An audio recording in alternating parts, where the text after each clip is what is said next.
Now, you need to stand again.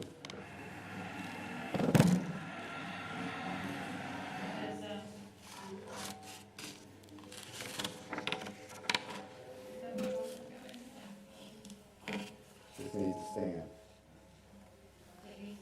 Yeah.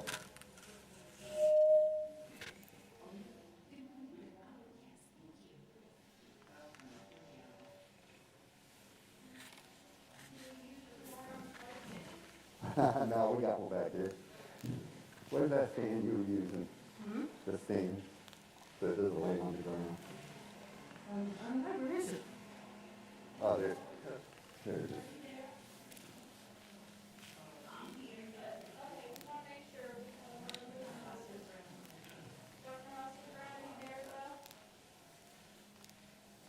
Yes, I'm here. Okay, thank you.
All right, I'd like to check the mics. Dr. Hall or Dr. Hoskins, if you can speak. Yes, I can hear you very well. All right, thank you.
You have suspected this yet. Colon.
Miss Hall and Dr. Hoskins Brown, we're waiting on Miss Cooper to show up, just to let you know. We're still on waiting.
Are we recording?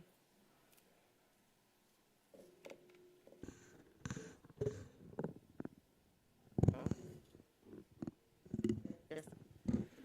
Good morning, everyone. My apologies for the delay. We should be able to get back on track with this agenda, but I will now call it 8:11 a.m. our January 20th Audit Committee meeting to order.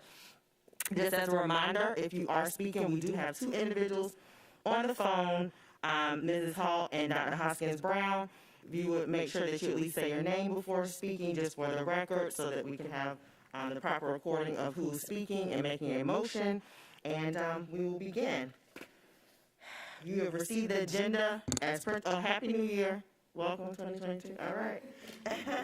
You received the agenda. Are there any changes or additions to the agenda? If there are none, I'll entertain a motion to approve the agenda as printed. Motion to approve the agenda as printed, Elaine Campbell. All right. May I have a second? Thank you. It's been properly moved and seconded. All those in favor say aye. Aye. Any opposed? Any opposed, say nay. The motion carries. You also received our minutes from our October 28, 2021 meeting. Were there any errors, corrections, changes, additions?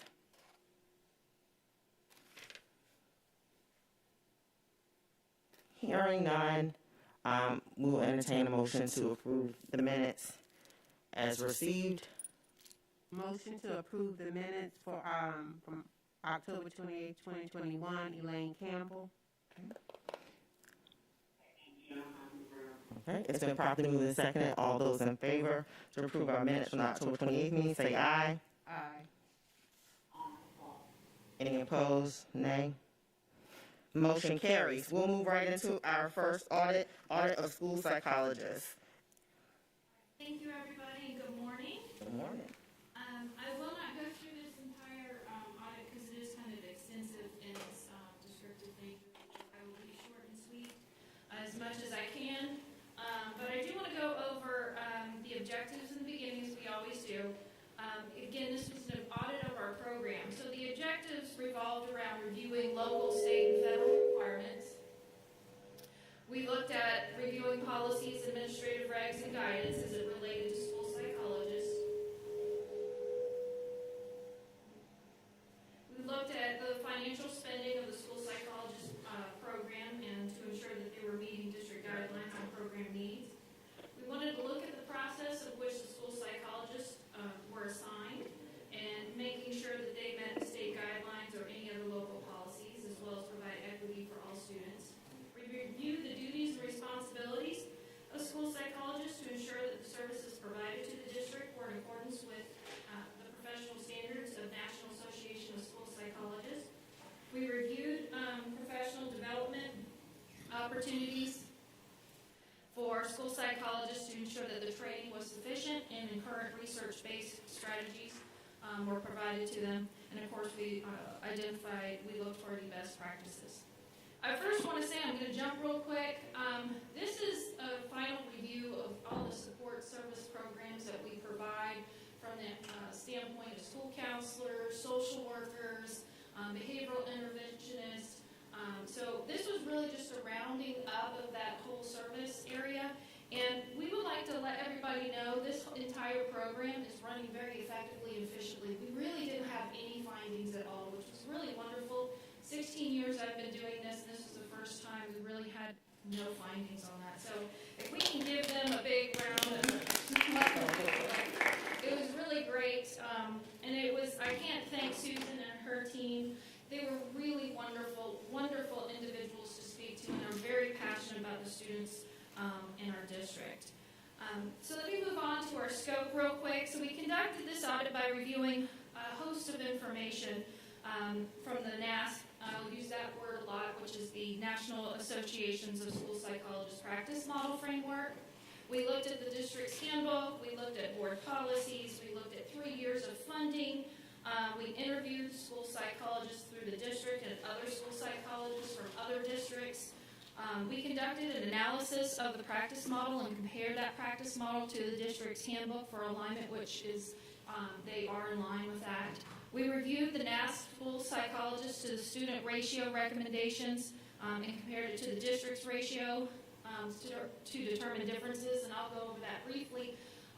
But the impact of the differences between the NASP and what we have is often it flows back into what the state funds us for. We identified board policies and regulations and identified compliance with those policies and regs. We reviewed all salary and non-salary transactions, and we did an analysis of the district school psychologist job description to the NASP framework to ensure that the services provided by the district are in accordance with those standards. Like I mentioned before, the reason why we conducted this audit is just a continuation of the support and interventions to students. So to give you some background about NASP, NASP is a professional association that represents school psychologists throughout the United States in 25 countries worldwide. They've developed a comprehensive practice model that serves as a framework for the comprehensive and integrated services that school psychologists can provide to students, families, and schools. The framework is built around 10 domains of practice.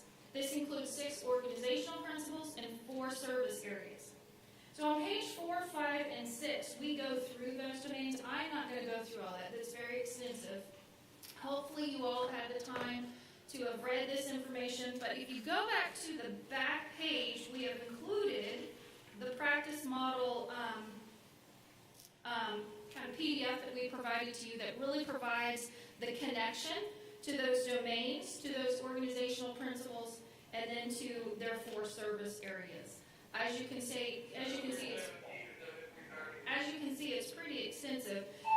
And what we've added here on page 4, 5, and 6 is a short description of the skill base and knowledge base that school psychologists obtain through their educational journeys, as I like to call. Because there's two pathways that they could follow to become a school psychologist. There's a specialist level program and a doctorate level program. I won't go through the extensiveness of that piece other than you have your graduate level. All of them are graduate level educations. But at the end of each, depending on what level that you are at, you have to maintain a supervised internship, and I'll bring that back into our other matters later in this report. But I do want to highlight that the district has 17 specialist level school psychologists and 1 doctorate level. So to jump back a little bit about the staffing levels on page 6, the staffing levels that NASP recommends is 1 to every 1,000. That's always aspirational. The national ratio of school psychologists is actually 1 to every 1,800 students. Now in Georgia, the state funding ratio is 1 to every 2,475 students. But the ratio of school psychologists employed in Georgia is 1 to every 2,100 students. So in school year 21, and that was the funding year that one of the closest funding years that we reviewed, the district had 18 certified school psychologists, which I want to point out we've increased from 16 from 5 years ago. Now when it comes to assigning those school psychologists, when we were looking for movement, whether they jump from school to school, we identified that little changes ever occurred in frequency from going from one school to school, and if there were any changes that did occur, it was, in the past 3 years, it was due to a vacancy. So before I move on, does anybody have any questions? What was your final count?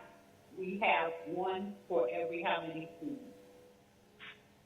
We have, because that number fluctuated, Susan, do you remember right off the bat, because I know you and I talked about that. About how many we have? How many we have? Right now, we're pretty close to that 1 to 2,100 ratio right now. Okay. So when it also comes to the services they provide, I added also into the report the management reporting that we have to provide to the state. That can be located on page 8.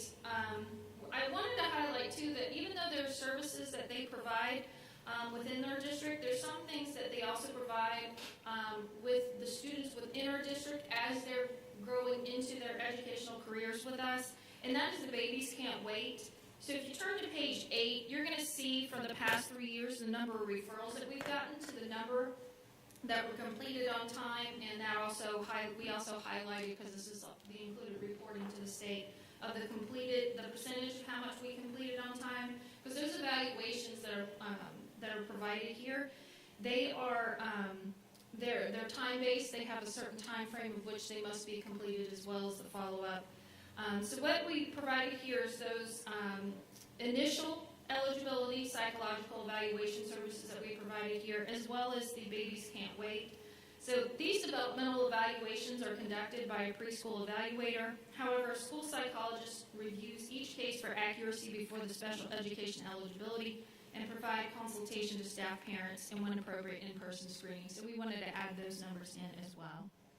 So like I said, the program overall is running effectively and efficiently, but we found an area where we thought where we can enhance the program.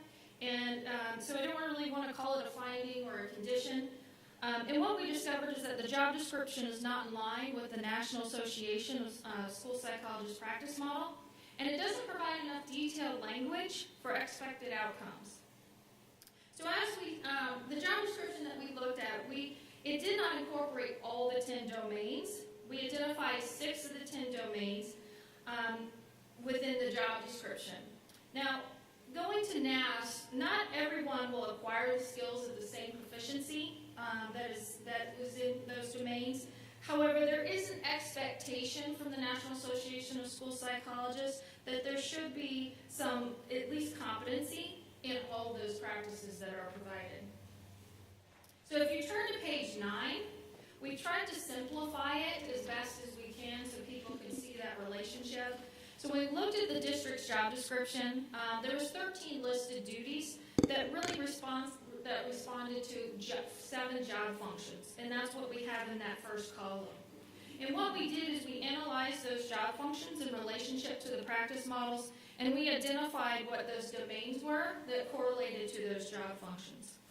Now, the 4 domains that the NAS practice did not include was school-wide practices to promote school learning, services to promote safe and supportive schools, and family schools and community collaboration and equitable practices for diverse student populations. Like I said, the first level of information was extensive, so I had to do. So we interviewed district school psychologists and asked questions pertaining to their job functions within each of those domains. Again, for time purposes, I'm not going to go through all this. We asked various questions as it pertains to within these domains. And one of the ones that we didn't ask directly, but we did identify, is that the district's principals do not utilize them all the same way as it pertains to developing strategies, interventions, or serving on teams such as leadership or crisis teams for data-driven decision-making. I'm talking a lot, and I don't think I'm breathing in. Take your time. 1 moment, please. No, I'm trying to get through this. You're fine. All right, so one of the things that we identified under school-wide practices to promote learning and equitable practices for diverse student populations is that we found that they weren't using consistently, like I said, and like one mentioned, in a perfect world, we would make the decisions research-based, assess the student system, and provide interventions to help reduce the referrals. So they're not really in the front part of the prevention standpoint. They're really more being involved in the implementation component. When it comes to services to promote safe and supportive schools and family, school and communicative collaboration, one of the key takeaways here in one of our questions is what school and district level leadership teams do you take part in, and what type of assistance do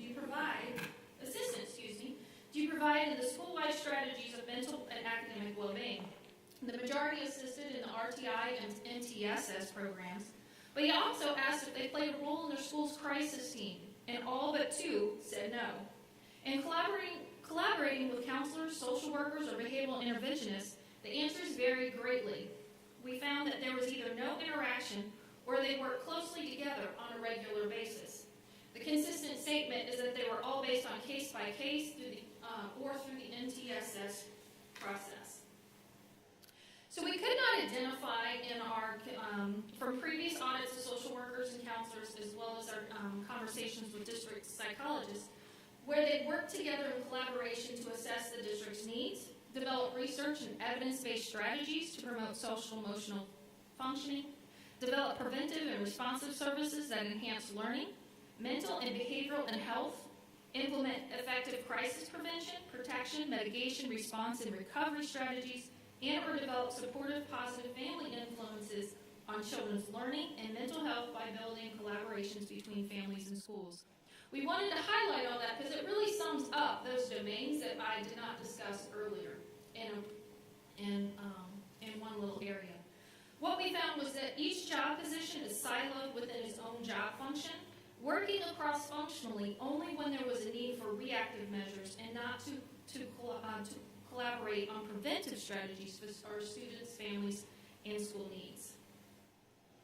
So under the job description language, what I wanted to highlight here is that there's a main statement in our job description that states the nature of this position is responsible for providing school psychological services related to the identification of and services for students with disability.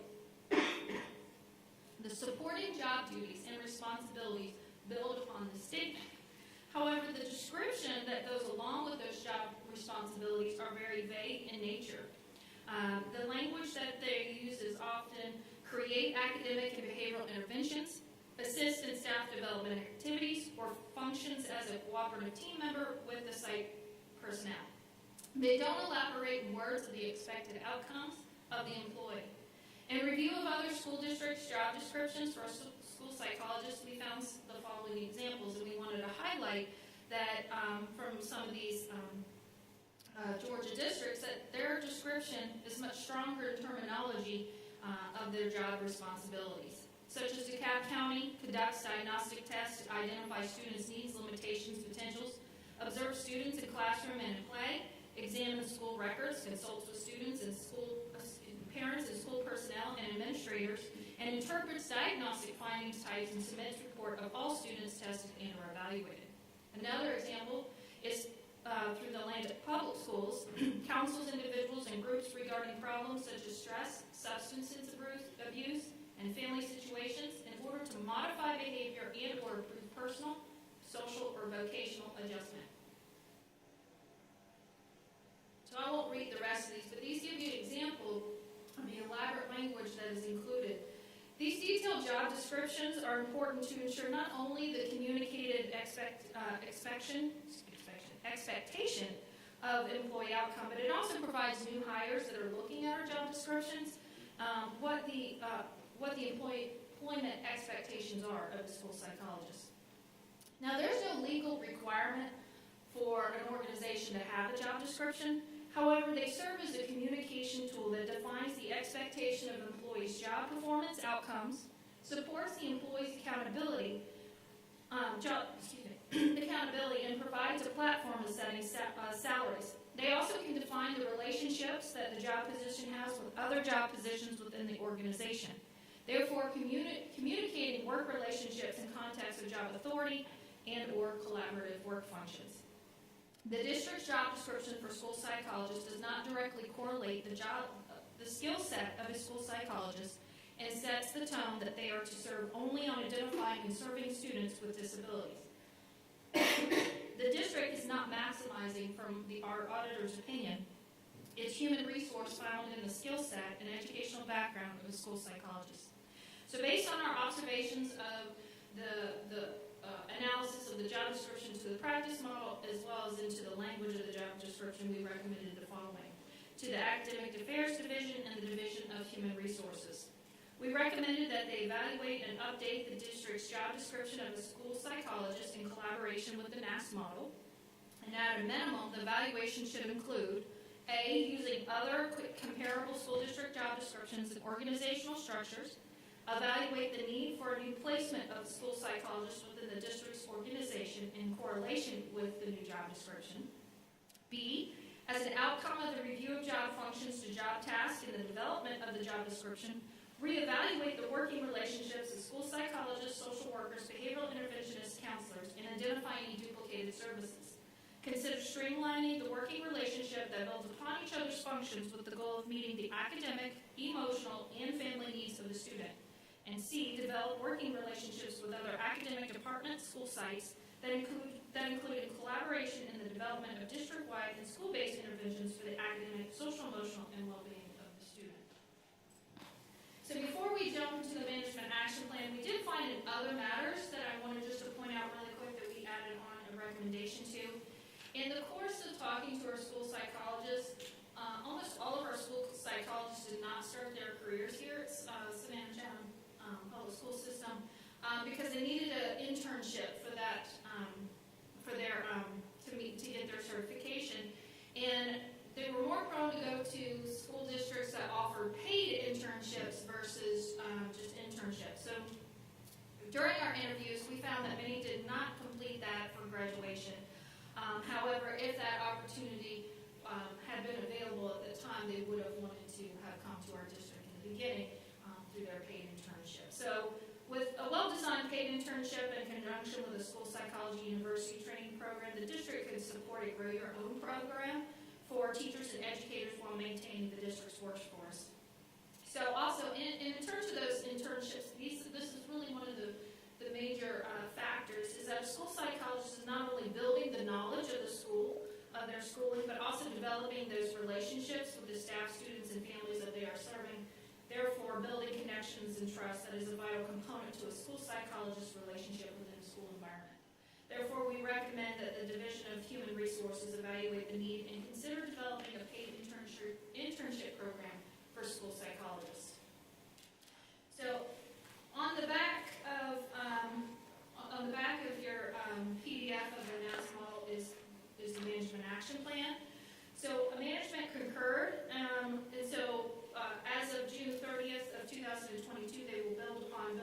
job description that will be updated, and they're going to review the organizational structure. When it comes to reviewing those job relationships with social workers, behavioral interventionists, and counselors, the district leadership team consisting of those representatives from school administrators and those other areas, a team will be developed, and the collaborative team will meet monthly to address items in the audit and then develop a cohesive service model plan. And when it comes to paid internships, the Division of Human Resources responded that the district will develop a plan to include a plan for a paid internship for school psychologists. Okay. Any questions? On the line? Okay. No, Yeah. thank you. Okay.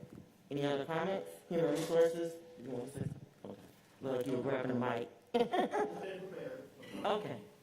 All right, thank you. All right, we will, we don't need to approve, we need to approve this, don't we? Yes, we do. Yeah, okay, I was gonna see my note.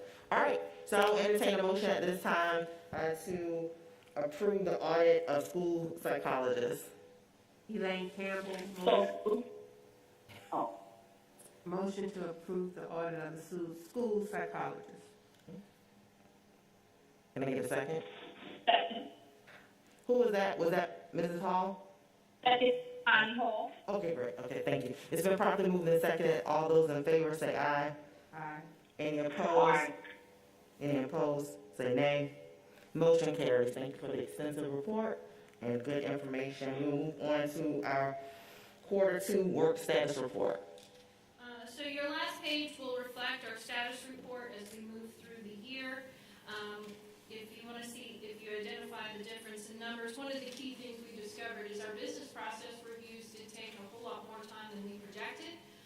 We've done almost more than half of all the schools this year, and with the nature of COVID, sometimes the days that we had planned, the principal called back and said, "Listen, can you not come today?" And we expected that, so some of our reviews lingered all the way into literally right before the day of the Christmas holidays. So we had to spend more time doing some more of the research on that, but we've had to extend it into moving into other quarters. So other than that, everything should be in line, and I do want to provide information to everybody that the week of February 21st, we will have the auditor from the City of Atlanta and the auditor from both the director of auditor of the City of Atlanta and the senior director of the City of Tampa will be here conducting our peer review. So hopefully next time when we meet, we'll have those peer review results for you as well. Quick question, you may not have this information. For our next meeting that will be March 24th, and you talked about the peer reviews, do you have any idea, any other audits that may be ready, or at least a number? Okay, if you could share that with us. Right, because we thought about possibly canceling this one, but we will have potentially the transportation parts inventory, the business process review summary report, and we will also have the roof replacement as well. Okay. So there will be 3 on there. Okay. All right, thank you for that. Yes, ma'am. Go ahead, Ms. King. I have a question about the peer review. Will it be impacted by the vacancy in the senior director position? Do you know that? Well, the peer review that they're looking at is for the past 3 years, so it will encompass the years of which the previous senior director was there. But no, it won't. For me, acting director and going through that process, that will not be impactful at all. No. Thank you. Any other questions? All right. It's 8:37 a.m. We still made it. All right. We will stand adjourned at 8:37. There are no questions or concerns. Thank you. Have a great day. Thank you. Have a great day, everyone.